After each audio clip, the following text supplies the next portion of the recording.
Yes. So we don't miss anything. You never know what gems are going to come through when or how or even why. But thanks for jumping on here, man. Of course. So I had a coaching call last night with some of the guys from the council. And a number of them had just been through a retreat, where they had some pretty profound experiences and things. A couple weeks ago, we were down in Virginia. And so as I was jumping on the call and kind of thinking about what the topic is going to be, or, of course, I just kind of open it up to shares or questions or asks for assistance and things. Um, and so just took some input there, but saw how it was basically directly related to what's been on my mind recently. So I figured, you know what? They may not actually be ready for all of this, but I'm sure they'll get something out of it. And it definitely relates to whatever their challenges might be. For sure, it relates to that. But, of course, it's sort of imbuing them with this way of thinking, this approach to living, um, this embodiment of the deepest spiritual principles and ultimate reality that we can conceive of, at least personally, that I've been able to conceive of. And so what came out of it was because, and another thing was it was slightly selfish, I'll admit, because I was planning on sharing these things in our group as well tomorrow evening. And I was like, well, you know what? This will be an opportunity for me to flesh these ideas out in real time and just sort of go over it again in my own mind and, make sure everything is making sense and it fits.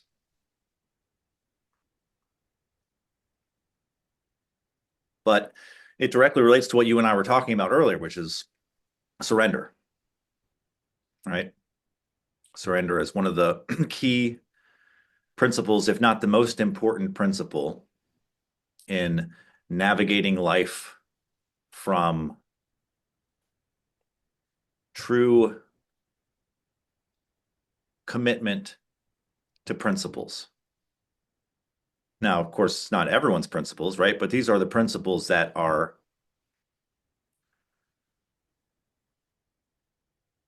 prevalent in all the major religions and spiritual traditions.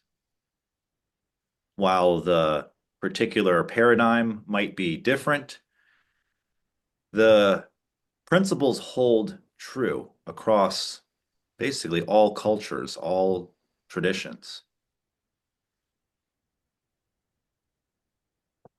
But, of course, my approach is leading to its ultimate end from a direct realization of these truths, of these principles, of one's of an individual's intrinsic nature as spiritual being, right? As not separate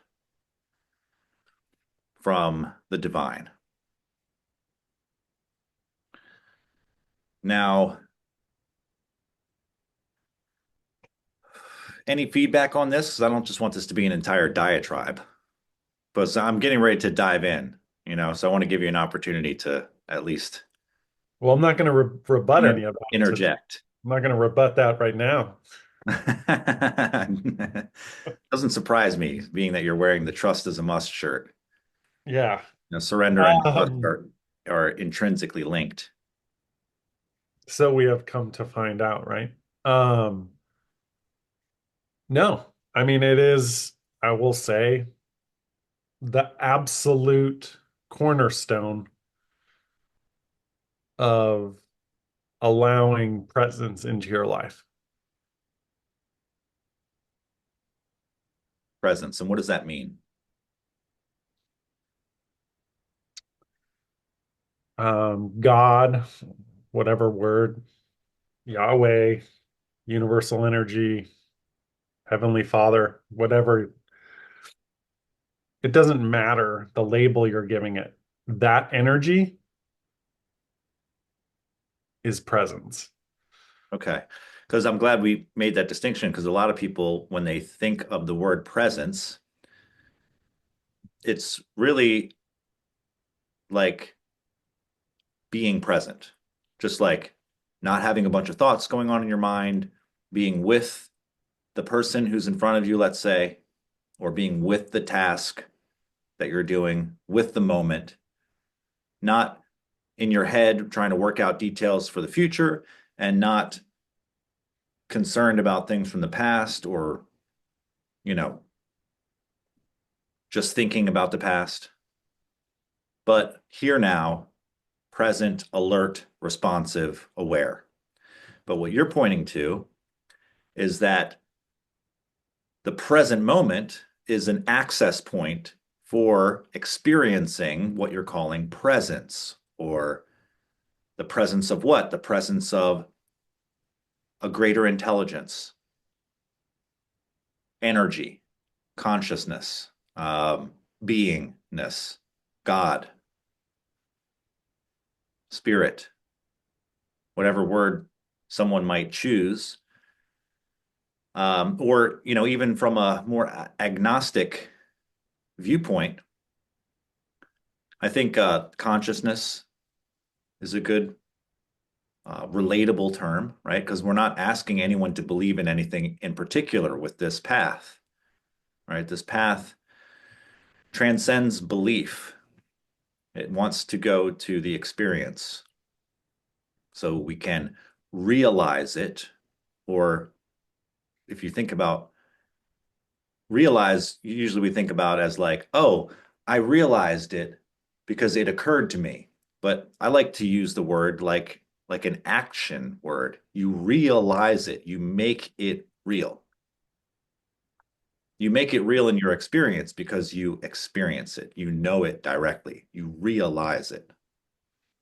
Yeah, I would make a small distinction on the conscious part that you just said, right? Because some people might be like, "Oh, well, I have presence all the time. I'm conscious." Yeah. It's not it's not that conscious that you or I are referring to, right? Right. It's what that conscious is actually built upon that is the cosmic fabric of humanity. Great point. So we're not speaking about the conscious mind, like just simple, oh, I look, I see this, I have thoughts I'm aware of, so I'm conscious. But that's the mind-oriented, ego-identified consciousness, not the consciousness of what we could call supreme consciousness or supreme awareness, um, which is difficult to even approach because when you don't have the experience of it, it just sounds like something, yeah, I kind of already know that. Or they're pointing to something that is in imagination land, right? So without the experience of this supreme consciousness to some degree, directly knowing it, then we're just talking about concepts here. And then now we're back in the realm of belief, right? This is where a lot of people get stuck. They're just like, oh, these are just these highfalutin concepts, but we're living in the real world here, we got to be practical. But it is practical because you can experience it, you can know it, but it is beyond the mind. And this is a great challenge because when all you've known all of your life is the contents of your mind and how it filters all of your sensations and experiences into a particular worldview, that's not it. And it's not in there. And that's the only place you know to look. So it's like, well, shit. So back to the original point, surrender is an access point to this greater intelligence. That's what I've been calling it lately because that's how it's really been arising to me as an alive, aware intelligence that is sensed. It's almost like scintillating with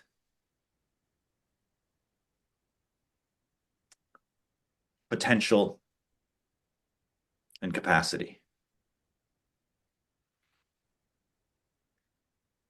And it becomes embodied through this practice as well, which is key. It's like it's not enough to just see it, oh shit, but then to merge with it, to recognize that it's in you and you are in it, and there's no border. Yeah, like we are of it. Yes. Yeah, that's the embodiment piece, which is also it's lacking in a lot of spiritual traditions to a degree. Thinking that if I just understand the concept and I can align my actions in accordance with these principles, and God will be happy with me when I die because I lived the way that He wanted, you know, rather than the mystical approach, which is to know these truths within your being and then to align your consciousness with this greater intelligence, to surrender into it, to allow it to begin to move from the background into the foreground. And the enemy of this process is the ego. Now, I know a lot of traditions and a lot of people are talking about you don't make the ego an enemy. So I have to be clear. I'm using these words as a way of describing and painting a picture. This is not to actually go against the ego or think it's something you need to defeat because that's just more ego.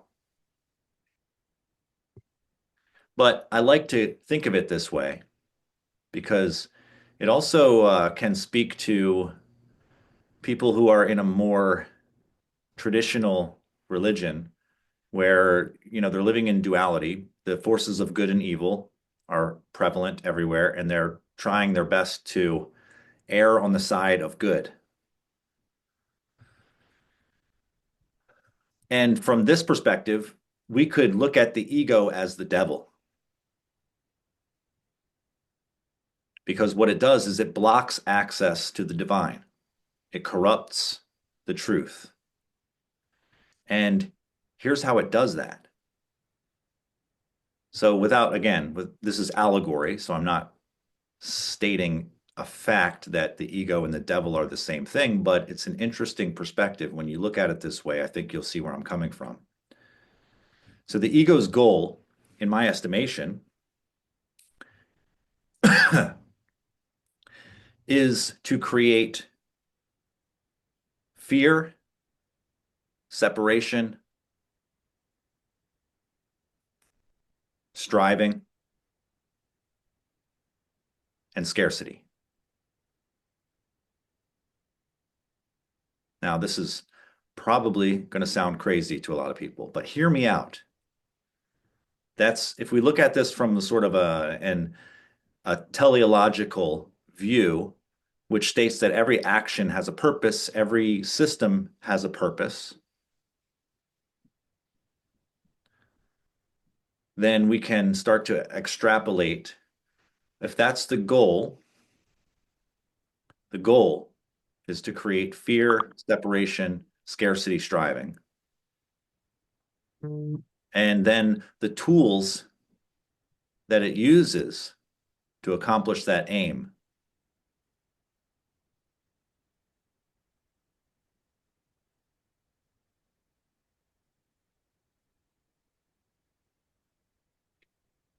which are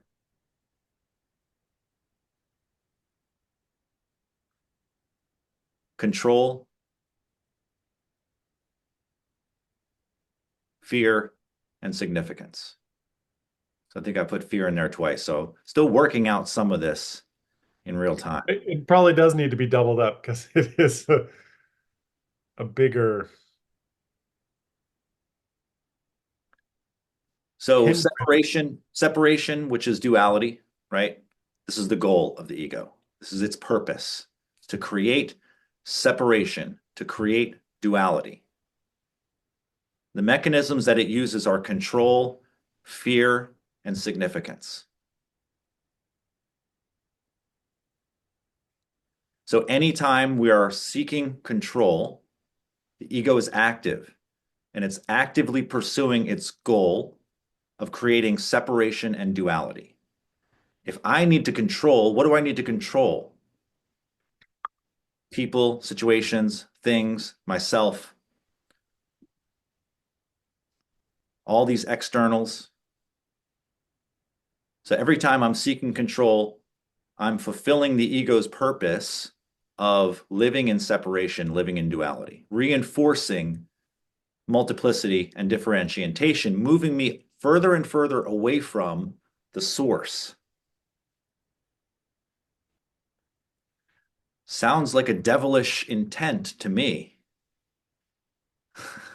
It is, I have to just interject one thing because this is so funny.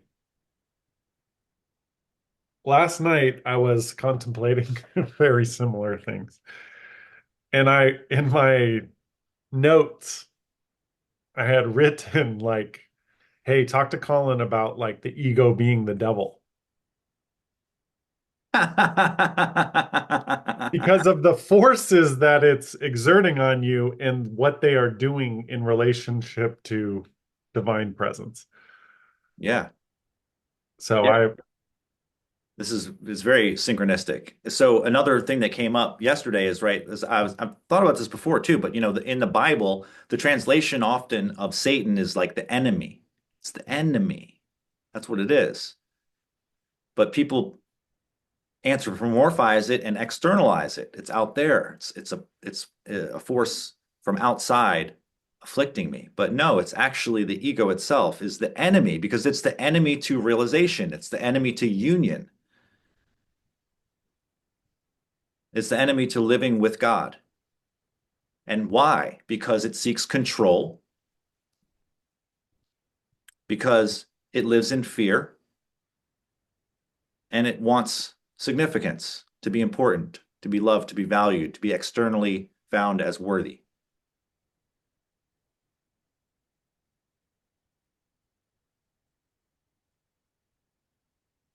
So those are its tools. And now we know its purpose.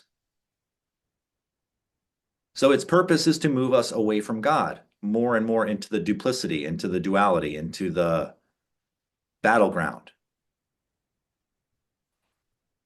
Fear-based living, scarcity-based living, competition, comparison, all these things that reinforce duality, reinforce separation. Separation from what? From God, from everything, from the all that is. So, since now we are aware of what it's up to and what its tricks are, it becomes much easier to catch it. But that's only the first step because now we must have a mechanism for undoing it once we've caught it.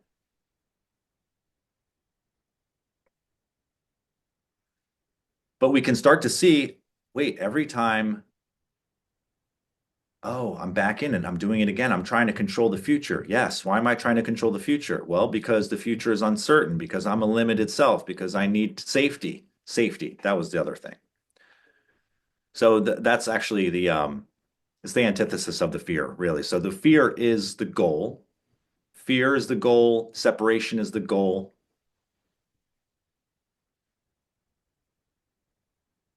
Scarcity is the goal. The mechanisms, control, significance, and safety. So when I'm seeking safety, I'm reinforcing my distrust in God. Now, of course, If you're in a dangerous situation, this is not what I'm talking about. That's called intelligence.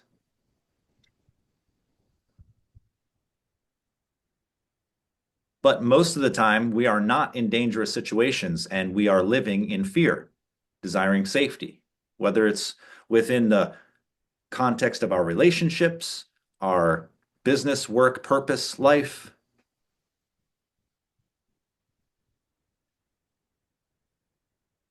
the way we want to be seen, the opinions of others,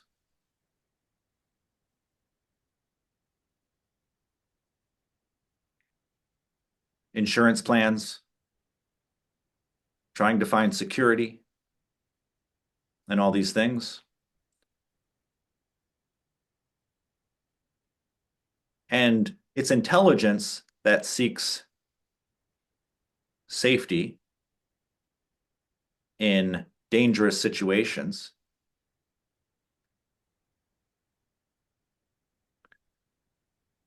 But when we're creating fear and we're living in fear, when we're not actually in a dangerous situation, and then we're trying to think and work out how to make ourselves safe in the future by acquiring things.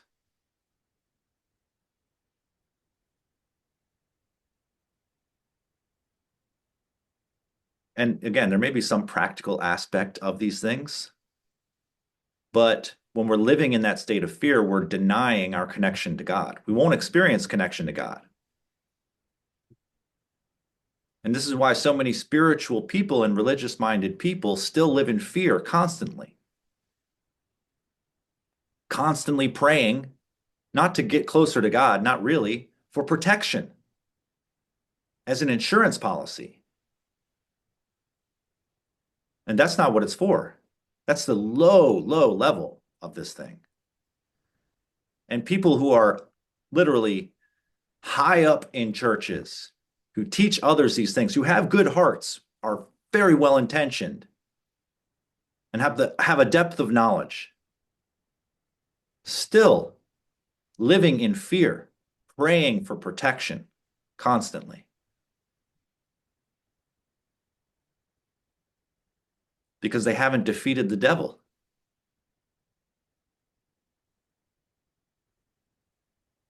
And the way to defeat the devil is to see through the devil, to release your grip on fear, to recognize these goals and to recognize these strategies to acquire, to attain these goals, the strategy of seeking significance, the strategy of seeking control, the strategy of seeking safety, all reinforces and attains the goal of living in fear, living in separation, living in scarcity.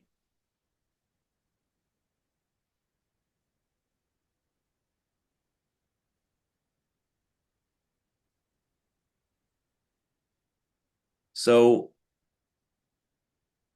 there are processes which guide us and enable us to releasing the ego's grip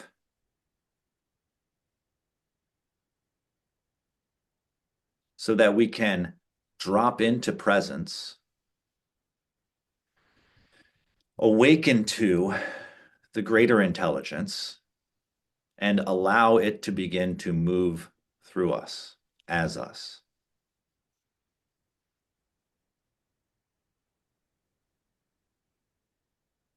And this is what we're doing. This is what we've been doing, in all the work we've been doing with embodied freedom, with embodied men, the work with the ally, the gamification of this process. This is what it is. It's the gamification of awakening. Why do you gamify something? You gamify something because it's something you don't really want to do, so you make it a game. So that adds an element of fun, maybe curiosity. You do it to increase your desire to do the actions, to take the steps, to move the needle. And you do it because we learn very quickly in games because they're super engaging. So they can engross us, which means we give more of our attention to it, which means we get more efficient use, and everything starts to exponentiate. So it's a fast track to create change, gamification.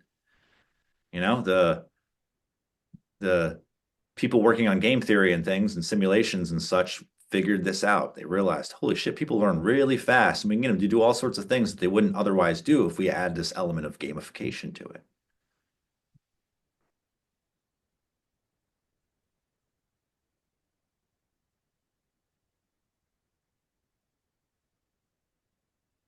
And then the more results we get, the better we feel, the more connected we feel. This also drives our motivation to want to play the game more often, get even better results, level up. And the beautiful thing about when we understand these goals and we understand the strategies, it's a never ending game. Every moment is offering an opportunity to play,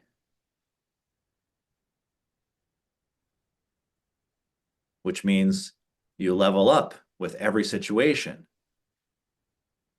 Even the mundane situations, sitting and driving and being stuck in traffic or at a red light, as you shared earlier this week, they become opportunities for growth, opportunities for play, and opportunities to deepen this felt experience of union with a greater intelligence, a loving presence.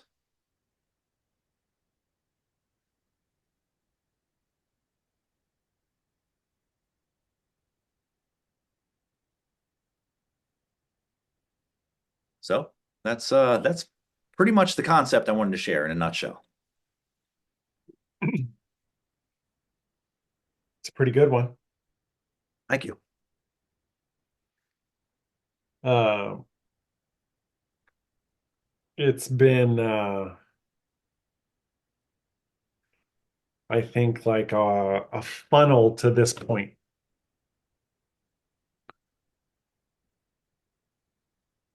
where the concept or the gamification of surrender, I didn't take to like what I do today, right? Or what I'm striving to do. And striving is a wrong word, but because I'm not striving for it, I'm just uh, trying to change my behavior, I guess would be a better way, right? Um, of not, well, just like what you said, like every moment is a an opportunity. Instead of just waiting for the speed bumps or boulder things that come along that you need to surrender to or work really hard at and then realize, fuck, I'm not making any progress. Maybe if I released my grip and then things start to unravel in a good way and then everything moves forward. Those are all ways that you still, I guess, do need to surrender, but I don't think you get to those mounds when you're in this constant presence of, like, I describe it as like this flywheel of surrender, trust, presence, surrender, trust, presence. Once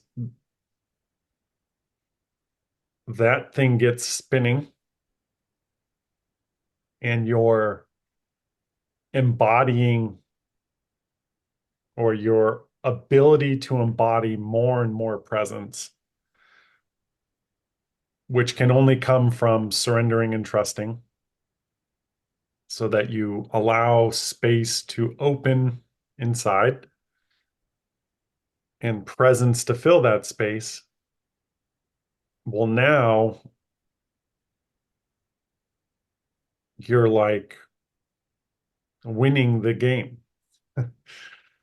You might have been down on the lower leaderboard, right? And you knew these other people had gotten to some other level, and 10,000 surrender points. you never knew the left, right button, right? Like you never knew that trick. But now, I mean, there's no tricks. It's just straight up the game is surrender trust. Um, and as you do those things, or I do them, it's become crystal clear that that is the game. And these are moments of opportunity. And the more you play the game in the moment, the more you win.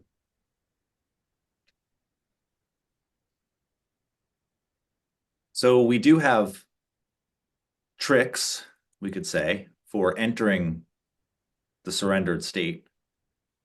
But many tools, many modalities and processes to enter it. So, and this is because in order to create the space, allow the presence to embody the space, allow yourself to embody the presence, all those kinds of things, it takes sustained presence in surrender. And how does one do that? Because the mind instantly comes back up, even if you drop it for a moment, right? Some, you know, people are good at dropping things for a moment temporarily, but then as soon as they have a spare second, comes back up, trying to control things again, living in fear, seeing, danger, scarcity, threats everywhere, living in duality, seeing others, feeling threatened, seeking safety.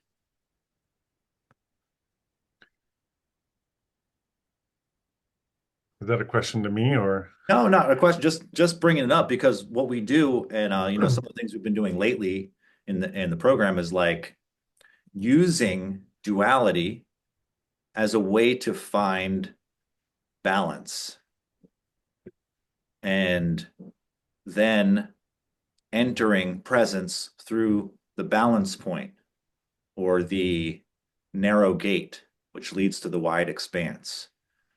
Of course, these are methods and skills that can be learned and practiced uh, beyond the scope of this conversation. But this is what we're doing. We're finding ways that we can use what is right in our experience. We don't, it's not like we're trying to create some false reality and overlay it on top of the one we're living in, like a filter, like another filter. Oh, I got to see the world this way because it doesn't work. I tried that for years and years. Like, okay, I understand. I've got the structure of the cosmology in my mind, right? I get it.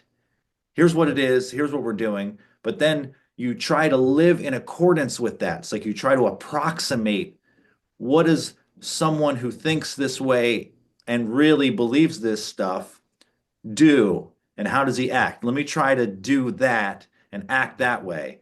And it's a constant failure because there's no way to approximate it. You have to actually do it, which means you have to actually become it, which means you have to embody it. Yeah, and also it's funny because I think a lot of people think like what you just described, right? And but it's not out there. Not even the highest things, right? This is all internal. And I mean, you and I have done a lot of work together on many fronts of my life, and we have dug up all kinds of gems and unlocked levels and done phenomenal things, mind bending stuff, right? Like unbelievable energetic releases, and we didn't go anywhere. We're right here. Like all this stuff is just right here somehow. But you hit on duality, and I feel like I, I don't know. I had overlooked the power of that or misunderstood what creating dualities in my life did in the available presence spectrum. Because it's with, like, if there was a cheat code, I would put me and other eradication near the top. Now, I say that today just because I know of the power that it has done. Would it have been the same a year ago? I don't think so, right? Because these things, like you've said, it's a practice, and like you need to practice. But now the practice has become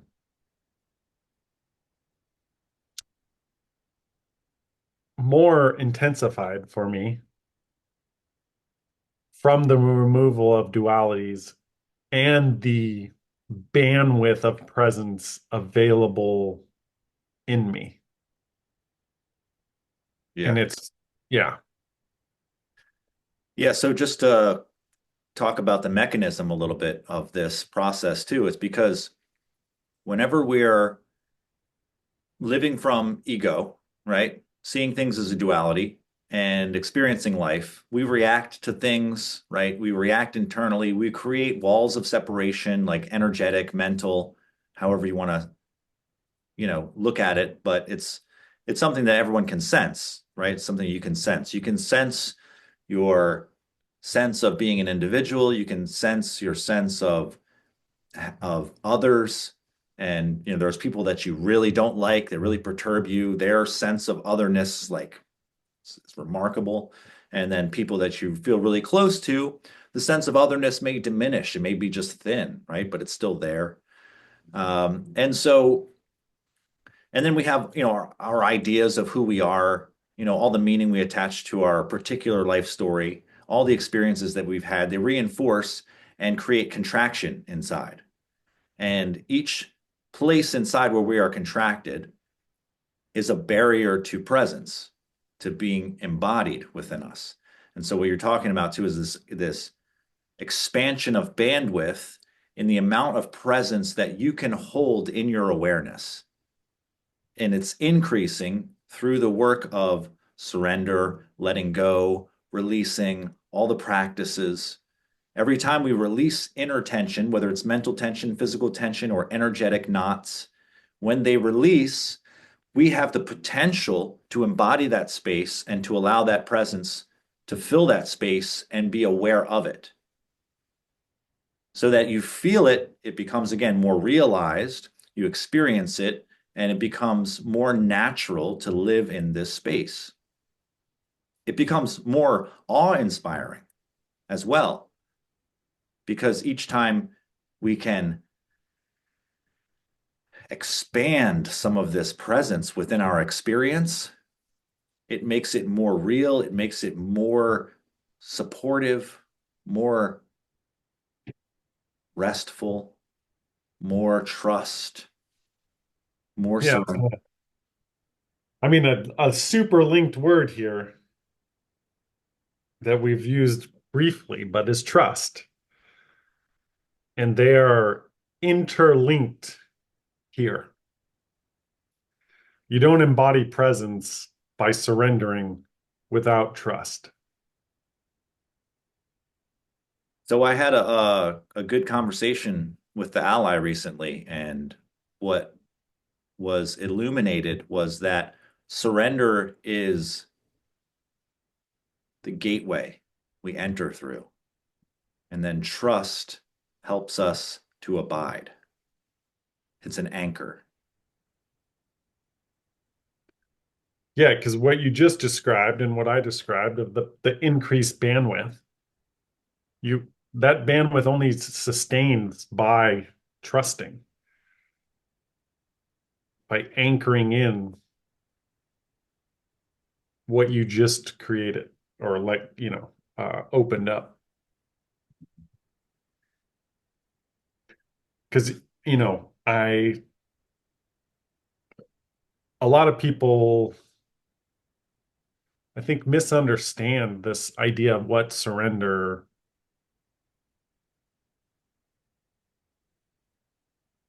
means energetically. Absolutely. Well, before you finish, I'll just interject my one of my definitions is that surrender is one of the greatest acts of courage that a human can embody. I absolutely love it. And it's the opposite of what most people think of when they think of surrender. I think it's weakness, Correct. giving up. Yes. Or And, they're like, well, just surrender it over and it's all you. It's like this weird fake thing. And I mean, you're way off base. Your definition is spot on. And if you're anything other than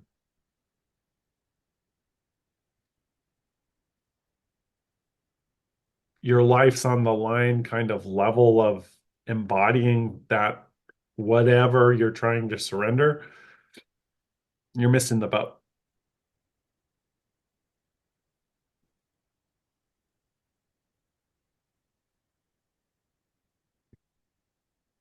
and Because it has to come from the authentic, like heart-centered, deepest part of you, in my experience, to fully really surrender to whatever that is, whatever the thought, feeling, the person, the event, the trauma. It needs to be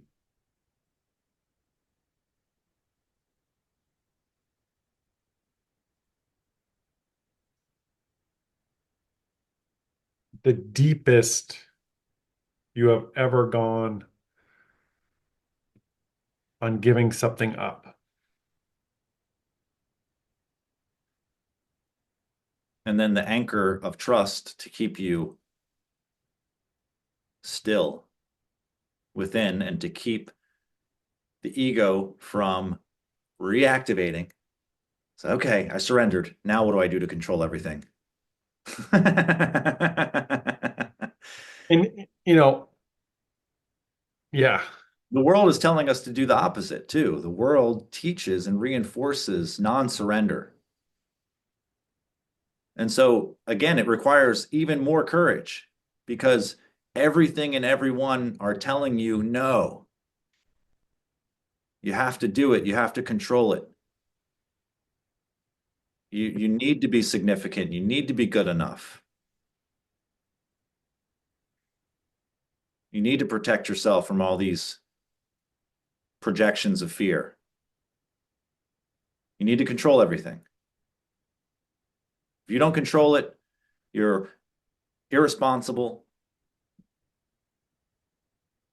lazy. You think God's going to do it all for you, but it's not that because there's willingness to this piece as well. And it's, again, great courage. We look at the life of Christ. I always say that the greatest thing that he taught was surrender. And I think that's not probably in alignment with what most Christians would say if asked what's the greatest thing that he taught. I don't know, they might say something else, but that's the way I see it. He surrendered to the divine will. And that's where his power came from. He always said this, right? He always said, I of myself can do nothing. It is the Father that worketh in me that does all these things. So he took no credit for it whatsoever. He surrendered entirely, even unto death. And even when he could see that that's what was coming, he was willing.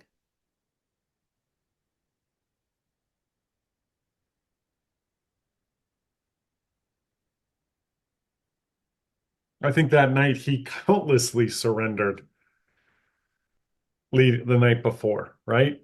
I Yeah. mean, Well, surrender is it's a dynamic living thing. It's not a one and done because the devil is always waiting, right? The ego is just ready at any point in time to latch on to control again, to create the fear, to create the separation, to deceive. The yeah, deceiver, another one of his names. yeah. I mean, I think there's countless examples of what the level of surrender,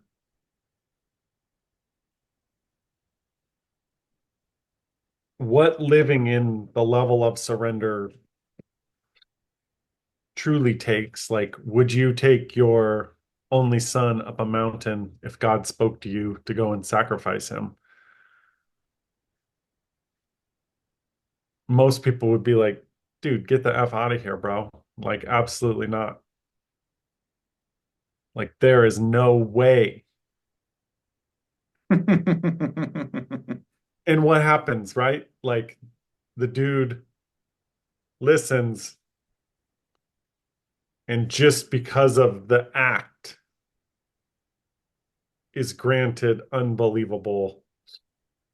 I think we are and what I'm saying is like we are tested day in and day out. Absolutely. I mean, once we become aware of this, like once I started seeing these goals and strategies, it's like, oh shit, this is all day long. Again, that's why the gamification of it is so powerful because it's literally happening basically every moment. And had a huge shift on the duality thing, on the presence bandwidth. That was unbelievable. And then it kind of opened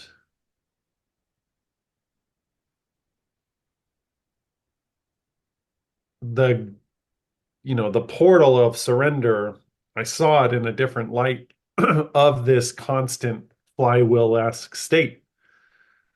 Because honestly, I was like, I'm not going back from this state. This is this is amazing. This this clarity, presence, connectedness, oneness, whatever you want to call it, compassion was clear that this was the way, whichever, whatever that means for you, but like innately different and clear. And I think just through that, I already knew that surrender and trust were paramount, and then wanted to maintain this because, like, as you say, it can be pulled away very quickly. And like, it still is like the longest amount of innate embodied presence I've ever had. And then I realized, oh, wait, I don't need to be like deep in meditation because I knew this feeling. I knew, I knew it. But as a lived thing, I didn't, as a sustained lived thing, I had never experienced it. And then when I woke up the day after and I was like, wait, this is still here. Let's go. Like, let's uh let's contemplate and explore this. And then definitely through the removal of others. But that's not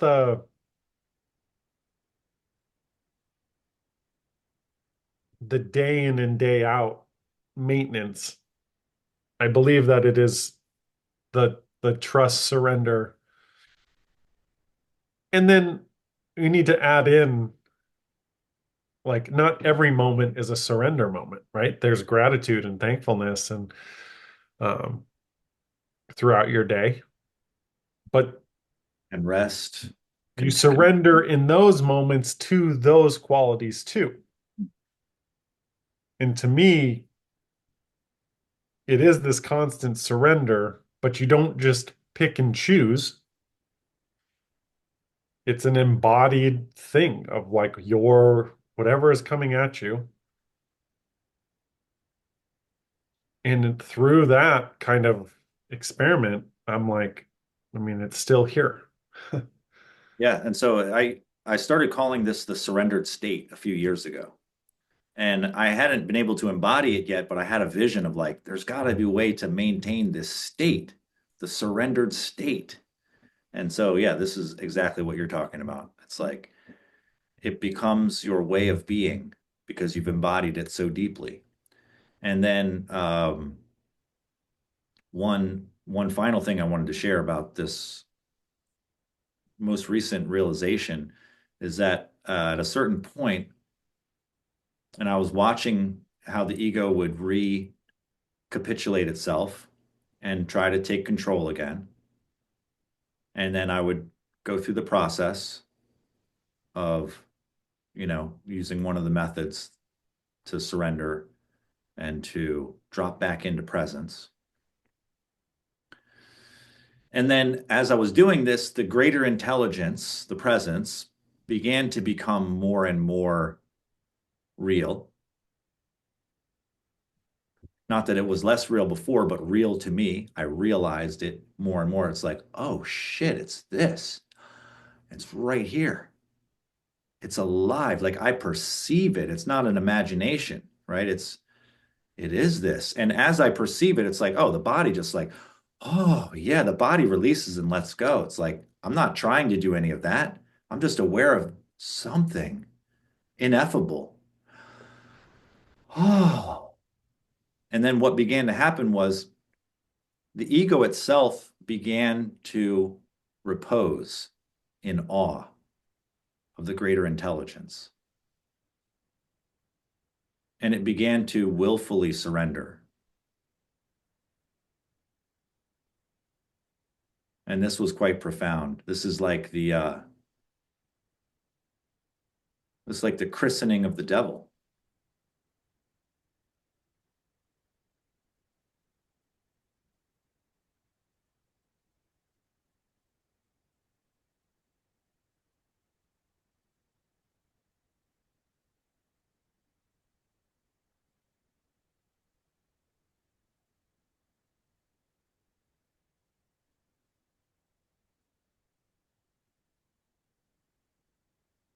And I feel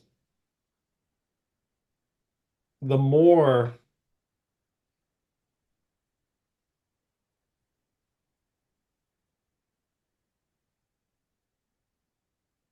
you reside here,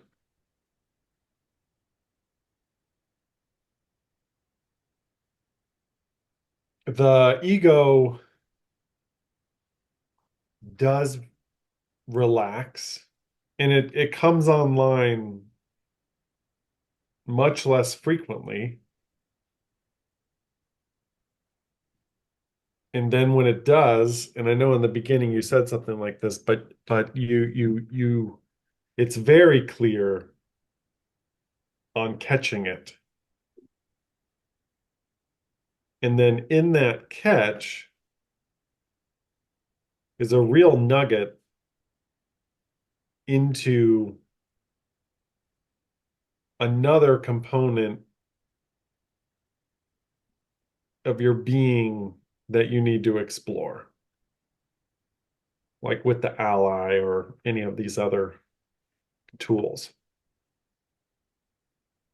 Because as you get less and less egocentric,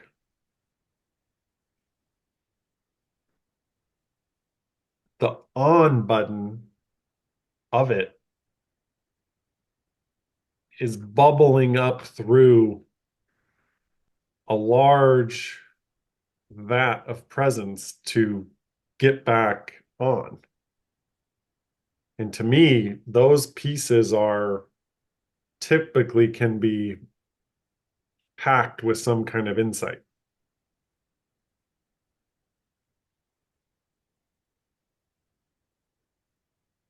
Deep layers of the onion. Well, interestingly enough, we're going to be exploring some of that on our call tomorrow with the men in the Embodied Freedom Program. And so I'm going to be going over an expansion of that method that we used most recently with the duality, working within duality to access surrender and embody the surrendered state, awaken to presence, awaken to the greater intelligence, allow that intelligence to live through you, all those things. And this it's just an expansion of that process that we went over to deepen the freedom and the realization and the insight. And it's pretty profound. So I'm excited to be going over that with you guys. And I feel like we'll probably end around here, but I want to continue this conversation again soon because we didn't get into a whole lot of things. And, I want to give you a chance to share some about some of the work that you're doing with Fierce Fathers and everything else as well. The get into a little bit more of the Embodied Men program, Embodied Freedom, and working with the Ally, some of the things that you and I have been doing that are pretty amazing there. And yeah, and just see whatever the latest insights and applications thereof are arising. I look forward to it. Cool. Well, you guys can find out how to get a hold of us, I'm sure. So if you're interested in finding out more about any of the things that we discussed, just reach out. And yeah, man, that will do it, brother. Thanks so much, Jason. You're welcome, man. Look forward to the next one for sure. Always a pleasure, man. Much love.